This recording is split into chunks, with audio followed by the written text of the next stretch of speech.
Hello and welcome to the Wildcard Rewind podcast. It's a solo show tonight. Tonight I'm going to be talking about five of the messiest backfields in fantasy football for 2024 and talking about which running back I think you should target. Let's get into it. I just wanna rewind to when we were young at heart. Back to all those good times. Take me back to the start.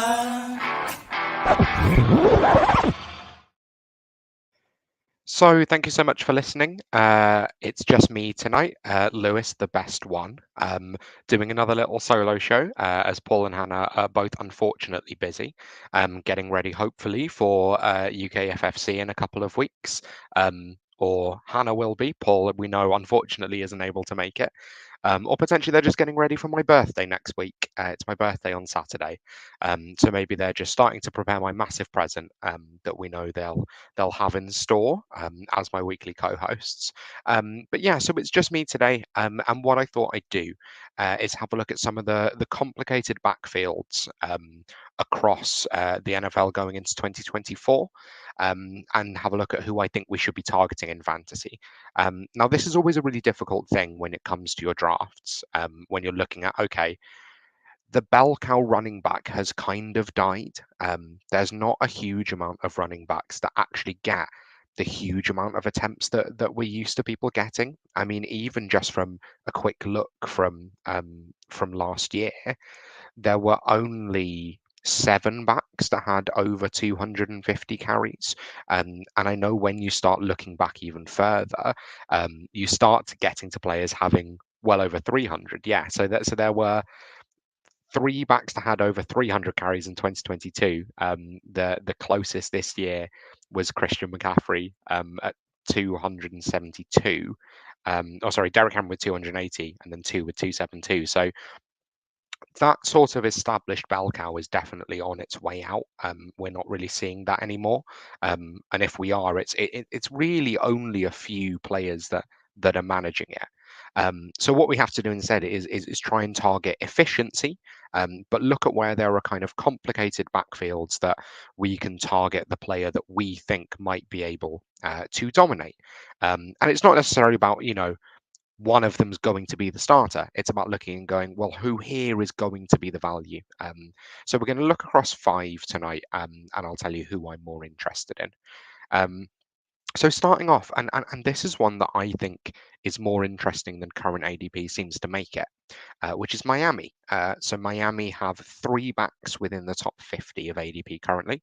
That's Devon Achan currently going at RB8, Raheem Mostert going at running back 28, and Jalen Wright going at running back 47. All ADP going at the minute is going off the consensus ADP board from Fantasy Pros. And you may have been able to tell from my tone of voice there that I'm not hugely into the price of Achan at running back 8, despite the fact that in our last episode that I was on when we did the competitive mock draft, I ended up taking him. That's because I was looking purely at upsides. Now, when you look in terms of fantasy finish last year, um, Achan obviously had a slightly strange season. So he actually finished, if we're looking at PPR leagues, at running back 24. But he only actually touched the ball 130 times. He missed a wealth of time across last season. So in fantasy points per game, he actually finishes the RB5. So it's someone that he absolutely dominated when he was able to play. And we think with more opportunity next year, this could be a player that continues to dominate going forwards.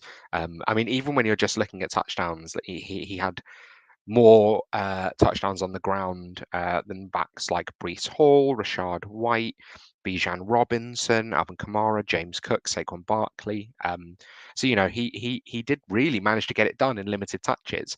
But part of the problem with that idea is that is who else is in the backfield with him. So I'll touch briefly on Jalen Wright, who's going at RB47. Now, Wright was absolutely explosive in college, a really interesting player that they drafted actually relatively earlier than I think most people thought they would look to take a running back. So they drafted him, I believe it was the fourth round, but I'm just going to check. This works definitely less well when it's just me on the show and I have to sort of vamp my way through it as I try to get it up in front of me. Um, so Jalen Wright was taken in round four.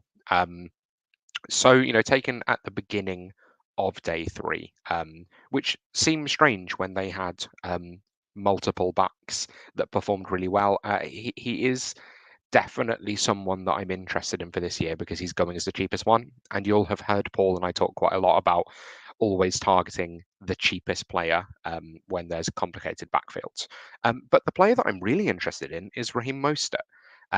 So Raheem Mostert is currently being drafted, as I said, as the running back 28. Running back 28. Now, I know that it doesn't feel like a particularly exciting draft pick, but this is a guy, yes, he's going, he's just turned 32. He actually seemed his most spry last season. It's his highest finish ever in his career. He's never finished above RB25 in PPR leagues before, and he finished as the RB5 last year. And then you think, okay, well, he did play more games than Achan, and yeah, he did. But even if you just look at points per game, he finishes the RB4. Um, we look at he was an absolute league winner last season. I mean, he only missed one game, which was in week 17. So he might not have been a league winner because he might have actually ended up costing you a title if he got you all the way there. But he only finished outside the top 24 twice. And even then, it was RB41 and RB35. So it probably didn't absolutely kill you. Now, most to me, like I can't see anything from them last year that tells me that they want Achan to be the sort of complete RB1 dominator of this backfield. They've kept Mostert around. They went and drafted another back who's very similar in Jalen Wright. If anything, to me, the noise from the Dolphins this offseason is that they're not 100% confident in Achan's health and they want to kind of keep other options around him. So for me, I can see a world in which Achan returns the points per game cost of running back eight.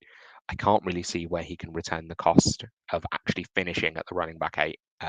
He also, if he does get hold of this backfield, he's incredibly explosive. He can keep that up over a 17-game season. Then he beats Christian McCaffrey and finishes at running back one. I just can't really see it myself. So for the Dolphins, Raheem Mostert is definitely the guy for me. Then looking across the league. So going all the way from the AFC East to the AFC West, you have the LA Chargers. Now, this is a very strange backfield. We all expected them to go and get someone, someone very exciting because we knew bringing in Jim Harbaugh, bringing in Greg Roman, getting rid of both of their receivers or both of their good receivers, that that they were going to go to a Michigan style offense. They were going to run the ball a lot more, and we expected them to go out of their way to bring in sort of a more elite starter, and they didn't. So they drafted Kamani Vidal in the sixth round, who is a player that lots of people do like. He's sort of limited in terms of upside, but he's a very high floor back. So he's someone that is kind of good at a lot of things, which could absolutely be quite interesting. Then they also went out and signed both from Greg Roman's previous offense. They went and got Gus Edwards early on in the offseason. And then later into the offseason, went and got J.K. Dobbins. So the three of them currently, you have Kamani Vidal going at RB49, J.K. Dobbins at RB54, and Gus Edwards going at RB41. The interesting thing for me here is I really want to go and target J.K. Dobbins because I really like him. And I'm really rooting for him after the injuries that he's had. And I thought he was incredibly talented beforehand, but it's a massive shame for him the way that the last few years have gone. The crucial thing is the Chargers went and signed Gus Edwards basically immediately as free agency opened. Um, J.K. Dobbins was, a few weeks later, he sat out as a free agent and then ended up re-signing, with his old OC. And when you just look at the money, the Gus Edwards contract isn't huge, but it's 2 years, $6.5 million, 3.375 guaranteed. J.K. Dobbins is basically that minimum, so it's a 1 year deal for 1.61 million with only 50 grand guaranteed. So I think probably a lot of us listening will actually have more guaranteed money in our contracts than J.K. Dobbins has. This is a worry for me. I really like the idea of going and targeting J.K. Dobbins. I would really love for him to be something this year. I'm just not 100% sure that I can see it. Gus Edwards for me is definitely the more interesting player, and I think he's going to get the majority of the work in this backfield. And let's not forget that Gus Edwards was hugely fantasy relevant last season. Obviously, he's an incredibly limited back. He's just really a bruiser. He's 6'1", 238. So you're not going to get a huge amount else from him. But had a really solid season. Last year he had 13 touchdowns on the ground. He finishes the RB25 in PPR league. So for him to be going as the RB41, I think definitely someone that I'm interested in. The other backfills to then potentially look at, Cincinnati is definitely an interesting one at the minute. So Cincinnati obviously lost Joe Mixon this offseason, which I think kind of felt like it had been coming for a while. So they have Chase Brown, who they drafted in the 5th round 2 drafts ago. But then they also went out and signed Zach Moss, who's a very interesting player, because Zach Moss obviously had a really good start to the year with the Colts. Through the first few weeks of the season, it looked like he was going to be a potential league winner, and he probably was to start off the year. He probably set your team up really nicely when Jonathan Taylor was injured. He was on PUP slash holding out, sort of somewhere in between the two. Zach Moss is fantastic. So missed the first week and then RB10, RB5, 27, RB2, RB7, RB30, RB15. So, that's a really solid start. My issue with Zach Moss is that he has only really thrived when he's been the number one guy in the backfield. He's really not managed to do too well, whether it was in Buffalo where he started his career, or then in Indianapolis. He's not really done well on limited touches, so he's not a hugely efficient back, and he's really thrived on touchdowns. So when you look at those finishes across the beginning of the year last year, all but 2 games he had a touchdown in, including the RB2 finish. He had 2 touchdowns. He's always been quite touchdown reliant. So for me, it kind of worries me that he's not a hugely efficient back if he's not going to be getting the vast majority of the workload. Chase Brown is a really interesting player to me. So Chase Brown, obviously, we talk about him thriving on limited touches, but I think most of that is just because he went off for that absolutely gigantic receiving touchdown, the 60, 70 yarder against Indianapolis, actually, which is quite entertaining because he finishes the RB10 on the week and he touched the ball 11 times, which is almost an Achan type number. So he's shown an ability here and there in very limited touches to be quite efficient. So I think he's definitely interesting. I think the fact that they have not gone out and targeted a 3-down back tells me that this team likes what they've seen with Chase Brown. And there's also some very smart people whose opinions I trust quite a lot who are quite into Chase Brown this offseason. So I think for me, and I appreciate so far all I'm doing is just saying to target the cheaper one. But there's a little bit more reasoning to it, right? Zach Moss being more inefficient across his career, Chase Brown having shown an ability to be efficient on limited touches. There's a lot of mouths to feed in this offense. Well, 2 predominantly big mouths to feed. So I think Chase Brown at RB38 has more possibility to return on that price. The next backfield that I want to talk about is one actually where they're going really close to each other. So that's in Tennessee, where obviously they lost Derrick Henry. And we thought that they drafted Tyjae Spears in the third round last year in the same draft as Chase Brown actually, and we assumed well that's the guy that's he'll be the starter afterwards. And when I watched Tyjae Spears in London last year, he really shined. He seemed like a really solid back. Very different to Derrick Henry, obviously, more of a receiving back. But also similar to Derrick Henry in that there's not much juice left in his legs, despite the fact that he's only, you know, going into year 2 or 3. But then they went and they paid Tony Pollard this offseason. They were the team to pick up Tony Pollard, which I think could potentially be an interesting one. So Tony Pollard, obviously, we were all very excited about him going into 2023 because he'd shined in 2022 in Dallas when he was the RB2 in the backfield, and then Zeke left, and we thought, well, that's quite exciting, isn't it? Um, and then it was quite disappointing last season, or it felt quite disappointing. But when you actually look at the ins and outs of it, I'm not 100% convinced that it was. There were obviously a fair few weeks. Part of Tony Pollard's issue is that he was very up and down. So there were 4 weeks outside the top 40, but there were also 8 weeks inside the top 12 in that. So, he might have lost a couple of weeks, but he'll have won you them as well. In PPR leagues, he finishes the RB14. So that's definitely, that's not a disappointing season at all.